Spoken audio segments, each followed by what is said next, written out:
अस्सलाम वालेकुम दोस्तों, ये है वो जाफ़र एक्सप्रेस जो कोयटा से पेशावर जा रही थी और रास्ते में दहशतगर्दों का शिकार हो गई और अभी शातें वसूल होना शुरू हो गई है और काफ़ी सारे गांव में रश बहुत ज़्यादा है और मैयत आ चुकी है फ़ौजी जवान की। बस दुआओं की अपील है आप सब बहन भाइयों से, दुआ करें बस अल्लाह पाक इस रमज़ान के सदक़े इनको जन्नतुल फ़िरदौस में आला मकाम अता फ़रमाए और अल्लाह पाक इनकी कब्र की मंज़िलें आसान फ़रमाए। तो रश बहुत ज़्यादा है, परेशान हो रहे हैं सब जो है ना, रास्ते में खड़े पे मोबाइल लेके थोड़े साइड पे हो जाओ तो माज़रत करता हूँ। वीडियो को देखो और दुआओं में याद रखना।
इतने ज़्यादा लोग आया कि कब्रिस्तान भर चुका है और कब्रिस्तान में जगह नहीं रही। इतने ज़्यादा लोग आए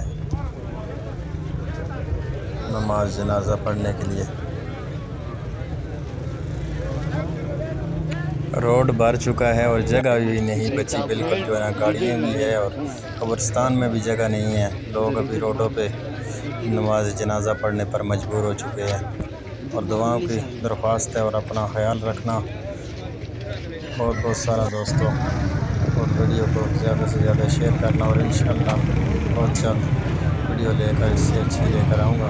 बस ये तो हमारे फौजी भाई जो शहीद हो गए उनके लिए मग़फ़िरत की दुआ करें, अल्लाह पाक उनकी शाते कबूल मंजूर फरमाए और अपना ख्याल रखना। अल्लाह निगहबान दोस्तों।